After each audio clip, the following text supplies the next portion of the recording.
Hi friends, welcome to Vishnu CS Setnet Education channel. UGC NET, JRF, Tamil Nadu Set Exam, PGTRB CS, GATE Exam, TRB Polytechnic, Computer Science Exam எழுதுறவங்களுக்கு இந்த channel கண்டிப்பா யூஸ்ஃபுல்லா இருக்கும். இதுவரைக்கும் upload பண்ண வீடியோஸோட link description பாக்ஸ்ல கொடுத்துருக்கேன். அப்படி இல்லைன்னா பிளேலிஸ்ட்ல இருக்கு, ரெஃபர் பண்ணிக்கங்க. இந்த வீடியோ உங்களுக்கு யூஸ்ஃபுல்லா இருந்துச்சுன்னா லைக் பண்ணுங்க, ஷேர் பண்ணுங்க, சப்ஸ்கிரைப் பண்ணுங்க, மறக்காம பக்கத்துல உள்ள பெல் ஐகானை பிரஸ் பண்ணுங்க. அப்பதான் நான் வீடியோ அப்லோட் பண்றப்ப உங்களுக்கு நோட்டிபிகேஷன் ரீச் ஆகும். இந்த வீடியோல கம்ப்யூட்டர் நெட்வொர்க் சப்ஜெக்ட்ல வெப் பேஜஸ் இந்த டாபிக் பத்தி டிஸ்கஸ் பண்ண போறோம். இந்த topic PG TRB CS, NTA net exam எழுதுறவங்களுக்கும் தமிழ்நாடு செட் எக்ஸாம் எழுதுறவங்களுக்கும் இந்த டாபிக் ரொம்பவே யூஸ்ஃபுல்லா இருக்கும். வெப் பேஜஸ் இந்த டாபிக் பிஜிடிஆர்பிசிஎஸ்க்கு கம்ப்யூட்டர் நெட்வொர்க், அதாவது யூனிட் 10ல லாஸ்ட் சாப்டர்ல கவர் ஆகுது. பிஜிடிஆர்பிசிஎஸ் பொறுத்த வரைக்கும் இந்த வீடியோ நீங்க தரவா இருந்தீங்க அப்படின்னா வெப் பேஜஸ்ல இருந்து கேட்கிற கொஸ்டினுக்கு ஈஸியா கொஸ்டின் ஆன்சர் அட்டன் பண்ணிடலாம்.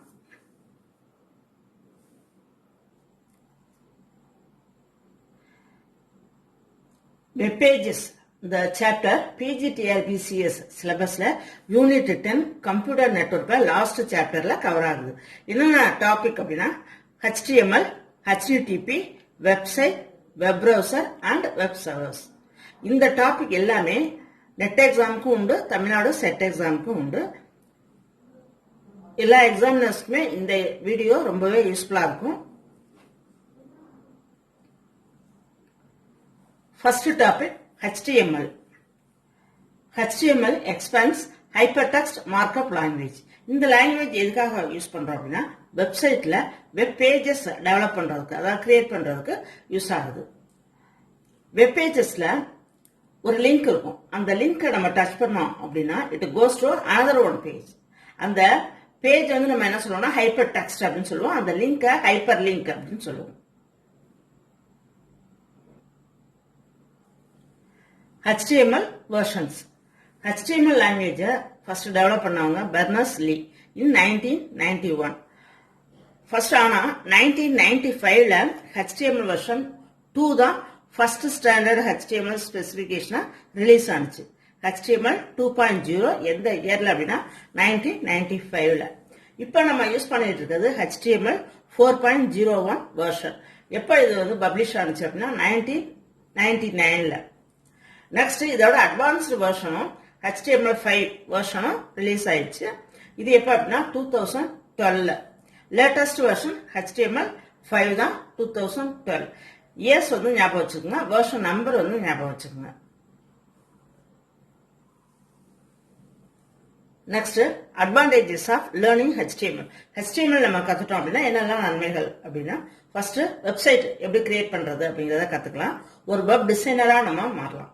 வெப் டிசைனர்னா எப்படியெல்லாம் வந்து வெப் பேஜஸ் வந்து கிரியேட் பண்ணலாம், எப்படி லிங்க் பண்ணலாம், இதெல்லாம் நம்ம கத்துக்கலாம். அண்டர்ஸ்டாண்ட் வெப்சைட் எப்படி ஒர்க் ஆகுது, hyper link, hyper text, images இதெல்லாம் எப்படி ஒர்க் ஆகுது அப்படின்னு வெப்சைட் ஃபுல்லா நம்ம அண்டர்ஸ்டாண்ட் பண்ணிக்கலாம். அந்த கான்செப்ட் ஃபுல்லா அண்டர்ஸ்டாண்ட் பண்ணிக்கலாம். Next learn other languages. HTML நம்ம நல்லா தரவா இருக்கணும் அப்படின்னா இதே கான்செப்ட் தான். ஜாவா ஸ்கிரிப்ட், PHP இது எல்லாமே அடுத்த வேற இந்த லாங்குவேஜஸ்லாம் நம்ம கத்துக்கிறதுக்கு ஈஸியா இருக்கும். பேசிக் வந்து இந்த HTML தான்.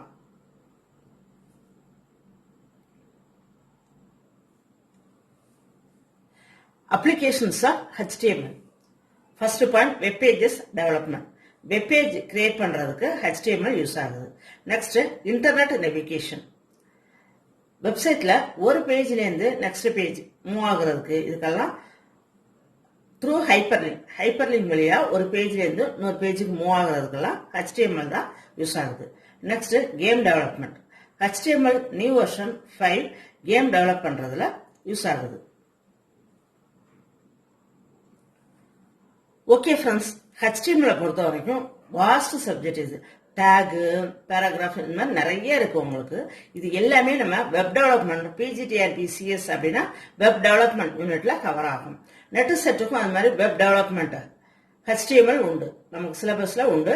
அதுல இருந்து நீங்க கத்துட்டு இருப்பீங்க. இது வந்து HTML என்ன, அதோட அட்வான்டேஜஸ், அப்ளிகேஷன்ஸ், இது இன்ட்ரோடக்ஷன் மட்டும். மீதி எல்லாமே வெப் டெவலப்மெண்ட் யூனிட்ல கவர் ஆகும். நம்ம நெக்ஸ்ட் டாபிக் HTTP பார்ப்போம்.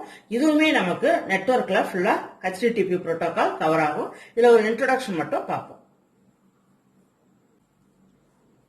Next topic HTTP, hypertext transfer protocol. இது அப்ளிகேஷன் லெவல் புரோட்டோகால், கிளையன்ட் சர்வர்ல யூஸ் ஆகுது. HTTP அப்படிங்கிறது சின்ஸ் 1990ல இருந்து ஒரு டேட்டாவை கம்யூனிகேட் பண்றதுக்கு ஒரு ஃபவுண்டேஷனா HTTP புரோட்டோகால் யூஸ் ஆகுது. It is used to fetch the resources. வெப்சைட்ல நமக்கு தேவையான ரிசோர்சஸ fetch பண்றதுக்கு யூஸ் ஆகுது. such as HTML documents. HTML documents நம்ம fetch பண்றதுக்கு யூஸ் ஆகுது. Next, very important point. HTTP is a stateless protocol. Net கொஸ்டின்ல ரிப்பீட்டடா இந்த கொஸ்டின் கேட்டிருக்காங்க. HTTP அப்படிங்கிறது ஒரு stateless protocol.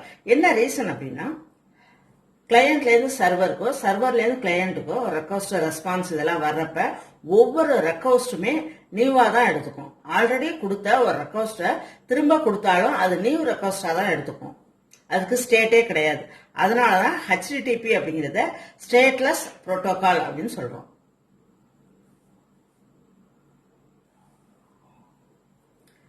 HTTP is a TCP based communication protocol. TCP expands Transmission Control Protocol.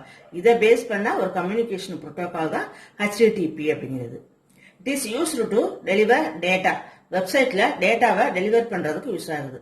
Data அப்படிங்கிறது எப்படியெல்லாம் இருக்கலாம் அப்படின்னா, HTML file, document, image file, audio file, video file, report, anything. இந்த டேட்டாவை வெப்சைட்ல டெலிவர் பண்றதுக்கு யூஸ் ஆகுறது தான் HTTP புரோட்டோகால். இதோட போர்ட் நம்பர் TCP/80. அதாவது TCP-ய பேஸ் பண்ணி இது ஒர்க் பண்றதுனால TCP/80 அப்படின்னு சொல்றோம். டிஃபால்ட்டா போர்ட் நம்பர் HTTP-யோட போர்ட் நம்பர் 80. பட் அதர் போர்ட்லயும் இது ஒர்க் ஆகும். நெக்ஸ்ட் வெரி இம்பார்ட்டன்ட் பாயிண்ட், HTTP-க்கு எந்த ஆதென்டிகேஷன் சர்டிபிகேட்டும் தேவை கிடையாது. பட் HTTPS சொல்லுவோம் இல்லையா, அதுக்கு authentication certificate needed.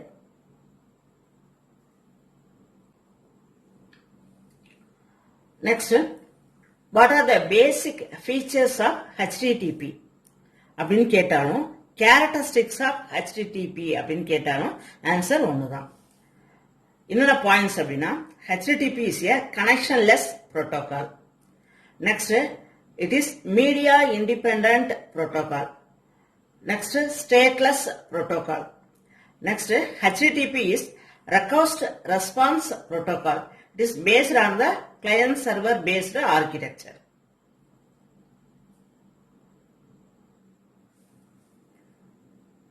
Next, purpose of HTTP protocol. ஒரு 4 ஸ்டேட்மெண்ட்ஸ இந்த டயக்ராம் வச்சு இப்ப நான் எக்ஸ்பிளைன் பண்ண போறேன். First, HTTP is a communication protocol. HTTP வந்து கிளையண்டும் சர்வரும் கம்யூனிகேட் பண்றதுக்காக யூஸ் ஆகுது. ஃபார் எக்ஸாம்பிள், கிளையண்ட்ல இருந்து சர்வருக்கு ஒரு ரெக்வஸ்ட் போகும். இதை எடுத்துட்டு போறது HTTP. இந்த சர்வர்ல ஒர்க் பண்ண பிறகு அதுக்கு ஆன்சர், அதாவது ரெஸ்பான்ஸ் வந்து HTML பேஜஸா, அதாவது டாக்குமெண்ட்ஸாவோ, ஆடியோவாவோ, வீடியோவாவோ, இமேஜா டிஸ்பிளே ஆகும். அந்த ஆன்சர், அதாவது அந்த ரெஸ்பான்ஸ் சொல்றோம் இல்லையா, அது சர்வர்ல இருந்து அந்த பிரவுசருக்கு, கிளையண்ட்டுக்கு திரும்ப ரிட்டர்ன் ஆகும். இந்த கிளையண்ட்டுக்கும் சர்வருக்கும் கம்யூனிகேஷன் நடக்கிறதுக்கு யூஸ்ஃபுல்லா அந்த இடத்துல இடையில இருக்கிறது HTTP தான். அதனாலதான் HTTP வந்து கம்யூனிகேஷன் புரோட்டோகால் அப்படின்னு சொல்றோம். நெக்ஸ்ட் பாயிண்ட், ரெக்வஸ்ட் ரெஸ்பான்ஸ் புரோட்டோகால்னு சொல்றோம் இல்லையா, கிளையண்ட்ல இருந்து சர்வருக்கு ரெக்வஸ்ட் போகுது. அதே மாதிரி ரெஸ்பான்ஸ் வந்து சர்வர்ல இருந்து கிளையண்ட்டுக்கு ரெஸ்பான்ஸ் வருது. அதனால இந்த இடத்துல HTTP is a request response protocol. Next, HTTP client server ஆர்கிடெக்சர்ல ஒர்க் ஆகுதுன்னு சொல்றோம். கிளையண்ட்ல இருந்து சர்வருக்கு மெசேஜ் போகுது, திரும்ப ரிப்ளை சர்வர்ல இருந்து கிளையண்ட்டுக்கு வருது.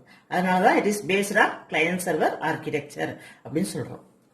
Fourth point, very important point, HTTP is stateless protocol சொல்றோம் இல்லையா, அது எப்படி அப்படின்னா, கிளையண்ட்ல இருந்து ஒரு ரெக்வஸ்ட் சர்வருக்கு போகும், திரும்ப அதோட ரிப்ளை சர்வர்ல இருந்து கிளையண்ட்டுக்கு வந்துடும். இதோட ஒரு கம்யூனிகேஷன் முடிஞ்சிடும். ஓகேவா? இந்த கம்யூனிகேஷனை சேவ் ஆகாது. நெக்ஸ்ட், நம்ம அதே ரெக்வஸ்ட கொடுத்தாலும் அது ஒரு புது கமாண்டா எடுத்துக்கிட்டு தான் அந்த கிளையண்ட்டும் சர்வரும் ஒர்க் ஆகும். எந்த ஸ்டேட்டையும் அது வந்து ஸ்டோர் பண்ணாது. அதனால தான் HTTP வந்து என்ன சொல்றோம் அப்படின்னா ஸ்டேட்லெஸ் புரோட்டோகால் அப்படின்னு சொல்றோம். Next HTTP versions. இதுல 4 வெர்ஷன்ஸ் இருக்கு. First version HTTP 0.9, next 1.0, next version 1.1. இப்போ கரண்டா நம்ம யூஸ் பண்ணிட்டு இருக்கிறது 1.1. லேட்டஸ்ட் வெர்ஷன் ஃபியூச்சர்ல டெவலப் ஆயிட்டு இருக்கு. இது 2.0 அப்படின்னு சொல்றோம். இப்போ நம்ம கரண்டா காமனா யூஸ் பண்ணிட்டு இருக்கிறது 1.1 version number. Next very very important topic. இப்போ நம்ம வெப்சைட்ல ஒர்க் பண்றப்பெல்லாம் பார்த்தோம் அப்படின்னா HTTPSன்னு வரும். எஸ் அப்படின்னா செக்யூர் அப்படின்னு அர்த்தம். முன்னாடியெல்லாம் ஒர்க் பண்றப்ப HTTPன்னு வரும் சில இதுல. ரெண்டுக்கு என்ன டிஃபரன்ஸ் அப்படிங்கிறத நம்ம இங்க பார்க்க போறோம். First expansion. HTTP அப்படின்னா hypertext transfer protocol. HTTPS அப்படின்னா hypertext transfer protocol with secure connection. அதுதான் செக்யூர் அப்படின்னு சொல்றோம். Next security. செக்யூரிட்டியை பொறுத்த வரைக்கும் HTTPல லெஸ் செக்யூர் தான். ஹேக்கர்ஸ் இவங்கெல்லாம் வந்து அட்டாக் பண்றதுக்கு நிறைய சான்சஸ் இருக்கு.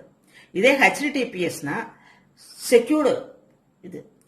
செக்யூர்டா இருக்கிறதுனால ஹேக்கர்ஸ் வந்து அட்டாக் பண்ண முடியாது. தேர்ட் பாயிண்ட் போர்ட் நம்பரை பொறுத்த வரைக்கும் டிஃபால்ட்டா HTTP அப்படின்னா 80, HTTPS அப்படின்னா 443 default port number. Next URL uniform resource லொகேட்டர்னு சொல்லுவோம் இல்லையா, இது எப்படி ஸ்டார்ட் ஆகும் அப்படின்னா HTTP பொறுத்த வரைக்கும் HTTP ஒரு கோலன் // வரும். இதே HTTPS இருந்துச்சு அப்படின்னா HTTPS கோலன் வந்து // வரும். அதை வச்சு நம்ம ஐடென்டிஃபை பண்ணிடலாம். இது HTTP, இது HTTPS செக்யூர் அப்படின்னு நம்ம ஐடென்டிஃபை பண்ணிடலாம். நெக்ஸ்ட் ரெண்டு எதுக்காக யூஸ் ஆகுது? HTTP நார்மலா ஒரு வெப்பேஜஸ் ஆர் வெப்சைட் இதை வந்து அக்சஸ் பண்றதுக்கு யூஸ் ஆகுது. HTTPS அப்படின்னா பிரைவேட் இன்ஃபர்மேஷனை செக்யூர்டா private information that is credit card number இது மாதிரி நம்பர்ஸ் பிரைவேட்டா சீக்ரெட்டா உள்ள இன்ஃபர்மேஷன் எல்லாத்தையும் கலெக்ட் பண்றதுக்கு யூஸ் ஆகுறது தான் HTTPS. அதாவது செக்யூர்டா நம்ம அக்சஸ் பண்றதுக்கு யூஸ் ஆகுறது தான் HTTPS. நெக்ஸ்ட் இதுல என்ன புரோட்டோகால்ஸ் ஒர்க் ஆகுது? HTTPல TCP புரோட்டோகால் ஒர்க் ஆகுது. HTTPSல SSL புரோட்டோகால் ஒர்க் ஆகுது. பட் சில கொஸ்டின்ஸ்ல எல்லாம் பார்த்தோம் அப்படின்னா TLS/SSL கொடுத்திருப்பாங்க. இது ரெண்டுமே வந்து என்ன அப்படின்னா கிரிப்டோகிராஃபிக் செக்யூரிட்டிக்காக யூஸ் பண்ற புரோட்டோகால்ஸ் தான் ரெண்டும் வந்து சேமா அப்படின்னா ரெண்டு சேம் தான், பட் என்டையர்லி டிஃப்ரெண்ட். எப்படி அப்படின்னா SSL expands security socket layer, TLS expands transport layer security. ரெண்டும் எப்படி டிஃப்ரெண்ட் அப்படின்னா SSL இதோட அட்வான்ஸ்டு வெர்ஷன், அதாவது அப்கிரேடட் வெர்ஷன் தான் வந்து TLS. SSLல பார்த்தோம் அப்படின்னா 1.0, 2.0, 3.0ன்னு 3 வெர்ஷன்ஸ் இருக்கு. இந்த தேர்ட் வெர்ஷனோட அப்கிரேட் வெர்ஷன் தான் TLS அப்படின்னு சொல்லுவோம். இந்த கிரிப்டோகிராஃபிக் செக்யூரிட்டி புரோட்டோகால்ஸ் எப்படி ஒர்க் ஆகும் அப்படின்னா சர்வர்ல இருந்து கிளையண்ட்டுக்கு அதாவது யூசருக்கு ஒரு டேட்டா பாஸ் ஆகுறப்ப கம்யூனிகேட் ஆகுறப்ப அந்த டேட்டாவை என்கிரிப்ட் பண்ணிட்டு சென்ட் பண்ணும். அதுதான் இந்த SSL TLS ஓட work. Next domain name validation. HTTP பொறுத்த வரைக்கும் SSL தேவை கிடையாது. எப்படி அப்படின்னா இது TCPல தான் ஒர்க் ஆகும். HTTPS வந்து SSL லேயர்ல ஒர்க் ஆகுறதுனால, அதாவது செக்யூரிட்டி சாக்கெட் லேயர் புரோட்டோகாலோட ஒர்க் ஆகுறதுனால authentication certificate required. Next data encryption. HTTPல டேட்டா என்கிரிப்ஷன் இருக்காது, HTTPSல டேட்டா என்கிரிப்ஷன் இருக்கு. கிரிப்டோகிராஃபிக் டேட்டா என்கிரிப்ஷன் இருக்கும். அதாவது சர்வர்ல இருந்து கிளையண்ட்டுக்கு வர டேட்டாவை என்கிரிப்ட் பண்ணி சென்ட் பண்ணும். அதான் HTTPS using SSL protocol. Next searching rank. HTTP does not improve searching ranks, but HTTPS வந்து இம்ப்ரூவ் பண்ணும், சர்ச் ரேங்க் வந்து இம்ப்ரூவ் பண்ணும். நெக்ஸ்ட் எது ஸ்பீடா ஒர்க் ஆகும் அப்படின்னா HTTP தான் ஃபாஸ்டா ஒர்க் ஆகும். HTTPS கம்பேர்ட் வித் HTTP ஸ்லோவாக தான் ஹெச்டிடிபிஎஸ் ஒர்க் ஆகும். Next attackers. ஹெச்டிடிபியை பொறுத்த வரைக்கும் ஹேக்கர்ஸ் வந்து அட்டாக் பண்றதுக்கு சான்சஸ் இருக்கு. பட் ஹெச்டிடிபிஎஸ்ல ஹேக்கர்ஸ் அட்டாக் பண்ண முடியாது. என்ன ரீசன் அப்படின்னா வந்து இந்த இடத்துல செக்யூர்டு கனெக்ஷன் அப்படிங்கிறதுனால ஹேக்கர்ஸ் அட்டாக் பண்ண முடியாது. These are the differences between HTTP and HTTPS. Mostly question பார்த்தோம் அப்படின்னா இதுல இருந்து நிறைய கேட்கறாங்க. அதனாலதான் ஒரு டேபிள் ஃபார்மேட்டா உங்களோட ரெஃபரன்ஸ்க்கு கொடுத்துருக்கேன். இதுல எல்லா பாயிண்ட்ஸுமே மோஸ்ட்லி HTTP ரிலேட்டடா கவர் ஆயிடும். Next advantages of HTTP. இந்த பாயிண்ட்ஸை ரெஃபர் பண்ணிக்கங்க. HTTP can be implemented with other protocol. Next, it is quickly accessible, platform independent. It does not need any runtime support, not connection oriented.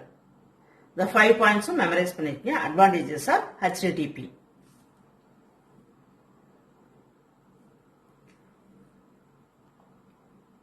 Next, limitations of HTTP. First இது என்ன அப்படின்னா no privacy. யார் வேணாலும் access பண்ணிக்கலாம். Security கிடையாது. Encryption methods இல்லாதனால யார் வேணாலும் டெக்ஸ்ட் எடுத்து அதை வந்து நம்ம ஆல்டர் பண்ணிக்கலாம். நெட்லேருந்து இன்ஃபர்மேஷனை டவுன்லோட் பண்ணி அதை ஆல்டர் பண்ணிக்கலாம். என்ன ரீசன் அப்படின்னா நோ என்கிரிப்ஷன் மெத்தட். இது வந்து செக்யூர்டு ப்ரோட்டோகால் கிடையாது. இதுதான் வந்து இதோட first point. Next point no privacy. 2 பாயிண்ட்ஸும் நல்லா மெமரைஸ் பண்ணிக்கோங்க.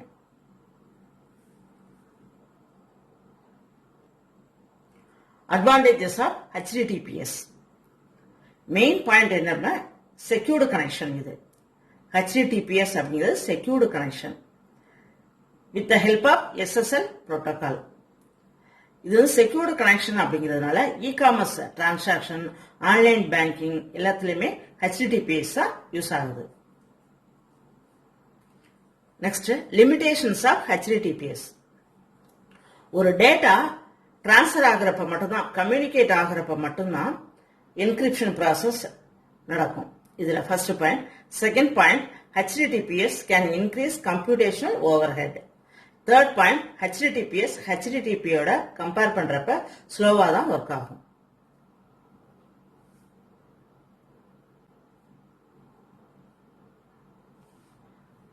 ஓகே ஃப்ரெண்ட்ஸ், இது வரைக்கும் HTML டாபிக் டிஸ்கஸ் பண்ணோம். Next HTTP. Next topic website, web page. இதை பத்தி டிஸ்கஸ் பண்ண போறோம். வெப்சைட் அப்படின்னா என்ன? Group of web pages. இதுதான் வெப்சைட் அப்படின்னு சொல்லுவோம். கலெக்ஷன் ஆஃப் வெப் பேஜஸ் அப்படின்னு சொல்லலாம். ஒவ்வொரு வெப் பேஜ்லயும் என்ன இருக்கும்னா web documents. Next collection of links, hyperlink இது கூட இருக்கலாம். அந்த ஹைப்பர் லிங்க் நம்ம டச் பண்ணோம் அப்படின்னா it goes to other one page.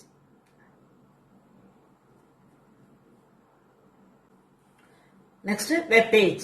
Web page அப்படின்னா வெப் டாக்குமெண்ட் அப்படின்னு கூட சொல்லலாம். இந்த வெப் பேஜ்ல டெக்ஸ்டா இருக்கலாம், graphics, audio, video, hyperlinks இது எல்லாமே வந்து வெப் பேஜ்ல இருக்கும்.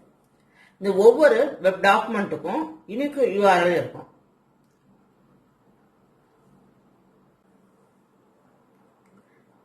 Next URL expands uniform resource locator. URLக்கு இன்னொரு நேம் வந்து வெப் அட்ரஸ் அப்படின்னு கூட சொல்லலாம். வெப் பேஜோட அட்ரஸ் தான் வெப் டாக்குமெண்டோட அட்ரஸ். அதனால வெப் அட்ரஸ் அப்படின்னு கூட சொல்லலாம். ஒவ்வொரு வெப் டாக்குமெண்ட்டுக்கும் இண்டிவிஜுவலா யூனிக்குவா URL இருக்கும். இந்த URL பொறுத்த வரைக்கும் 2 டைப்ஸ் இருக்கு. Absolute URL, relative URL.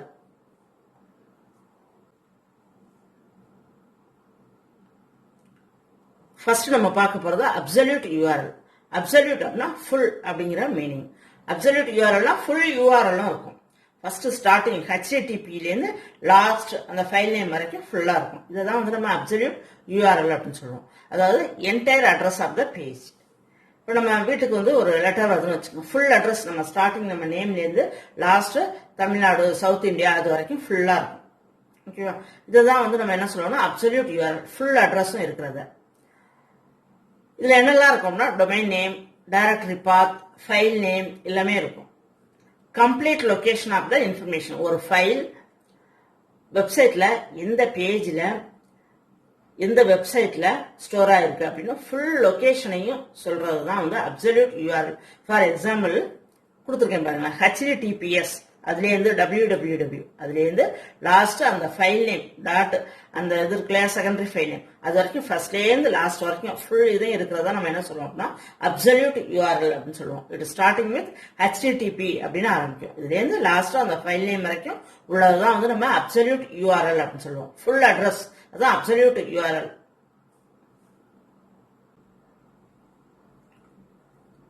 Next relative URL. Relative யூஆர்எல்ல ஒன்லி டைரக்டரி பாத் மட்டும்தான் இருக்கும். இதே அப்சல்யூட் யூஆர்எல்ல பார்த்தோம் அப்படின்னா டொமைன் நேம், டைரக்டரி பாத் இது ரெண்டுமே இருக்கும். ரிலேட்டிவ் யூஆர்எல்ல ஒரு ஃபைல் இருக்கு அப்படின்னா அந்த ஃபைலோட ரிலேட்டிவ் யூஆர்எல் அந்த folder. Folder means directory. Directory path மட்டும் இருக்கிறது தான் ரிலேட்டிவ் யூஆர்எல். அதாவது இருக்கு பாருங்க, ஃபார் எக்ஸாம்பிள் அந்த இடத்துல கொடுத்துருக்கேன். default.asp அப்படிங்கிற ஒரு ஃபைல் எந்த ஃபோல்டர்ல ஸ்டோர் ஆயிருக்கு? HTML அப்படிங்கிற ஒரு ஃபோல்டர்ல ஸ்டோர் ஆயிருக்கு. அந்த இடத்துல ஃபோல்டர் நேம் மட்டும்தான் இந்த இடத்துல இருக்கு. ஃபோல்டர் நேம், ஃபைல் நேம் இது மட்டும்தான் இருக்கும். ஒரு ஃபைலோட ரிலேட்டிவ் யாரு? ஃபோல்டர். அது நேம் மட்டும்தான் இந்த இடத்துல இருக்கும். இதே வந்து அப்சல்யூட் யூஆர்எல்னா HTTP, அதுல இருந்து லாஸ்ட் அந்த ஃபைல் நேம் வரைக்கும் இருக்கும். ரெண்டுக்கும் டிஃபரன்ஸ் புரிஞ்சுக்குங்க. இதுல இருந்தா நிறைய கொஸ்டின்ஸ் ரிப்பீட்டடா நெட் எக்ஸாம் எல்லாம் கேட்கறாங்க. சரி, ஓகே. இந்த ரிலேட்டிவ் யூஆர்எல் அப்படிங்கிறது எதுக்கு யூஸ் ஆகுது அப்படின்னா ஒரே டொமைன்ல ஒரே ஃபைல் நேம்ல ரிப்பீட்டடா வேற நேம் சேவ் ஆயிருக்கா அப்படின்னு நம்ம ஐடென்டிஃபை பண்றதுக்காக. ஒரே டொமைன்ல இதே ஃபைல் சேவ் ஆயிருக்கா இல்ல ரிப்பீட்டடா நம்ம திரும்ப போய் சேவ் பண்றோமா இல்லையா அப்படின்னு செக் பண்றதுக்காக யூஸ் பண்றதுதான் இந்த relative URL. Types of web pages, 2 types, static web page, dynamic web page. First, static web page. இதுக்கு இன்னொரு நேம் ஒன்று உண்டு. It is also known as flat or stationary web page அப்படின்னு சொல்லலாம். இந்த static web page எப்படி அப்படின்னா content change ஆகாம அப்படியே இருக்கும். ஸ்டாட்டிக் நிலையா கான்ஸ்டன்டா சேஞ்ச் ஆகாம அப்படியே இருக்கிறது தான் ஸ்டாட்டிக் வெப் பேஜ் அப்படின்னு சொல்லுவோம். யூசர் வந்து அந்த இன்ஃபர்மேஷனை ஜஸ்ட் ரீட் மட்டும் பண்ணலாம். பட் அது கூட இன்டராக்ட் பண்ண முடியாது. அதே மாதிரி மாடிஃபிகேஷன் எதுவுமே செய்ய முடியாது. மாறாம அப்படியே இருக்கிறதுனால தான் ஸ்டாட்டிக் வெப் பேஜ் அப்படின்னு சொல்றோம். இந்த ஸ்டாட்டிக் வெப் பேஜஸ்லாம் HTML யூஸ் பண்ணி தான் கிரியேட் பண்ணியிருப்பாங்க. Next dynamic web page. இது ஸ்டாட்டிக் வெப் பேஜுக்கு opposite. It shows different information at different point of time. வேற வேற இன்ஃபர்மேஷனை ஷோ பண்ணிட்டே இருக்கும். இதுதான் வந்து நம்ம என்ன சொல்லுவோம் அப்படின்னா டைனமிக் வெப் பேஜஸ் அப்படின்னு சொல்லுவோம். மாறிக்கிட்டே இருக்கும். இது வந்து எதை வச்சு கிரியேட் பண்ணியிருப்பாங்க அப்படின்னா AJAX technology. AJAX expands asynchronous JavaScript and XML. இந்த அஜாக்ஸோட எக்ஸ்பான்ஷன் NTA நெட் எக்ஸாம்ல பேப்பர் 1ல கேட்டிருந்தாங்க.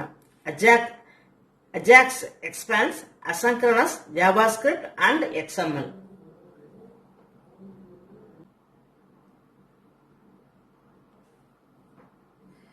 Scripting languages. Scripting languages programming languages மாதிரியே தான் இருக்கும். இது ப்ரோக்ராம்ஸ் எழுதலாம். இந்த ஃபார்ம் ஆஃப் ஸ்கிரிப்ட் ஃபார்ம்ல ப்ரோக்ராம்ஸ் எழுதலாம். அதுக்காக யூஸ் பண்ற லாங்குவேஜ் தான் ஸ்கிரிப்டிங் லாங்குவேஜ் அப்படின்னு சொல்லுவோம். இதுல 2 types இருக்கு. Client side scripting language, server side scripting language.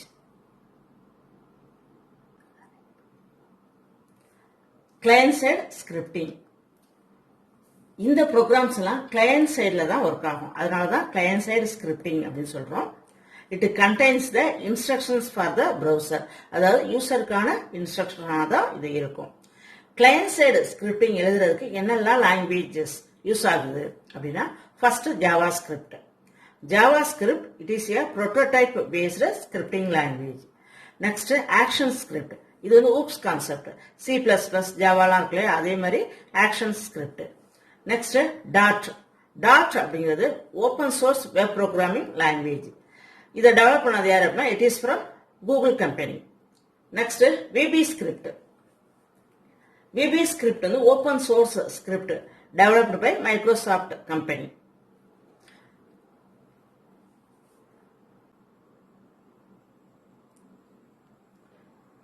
Server side scripting.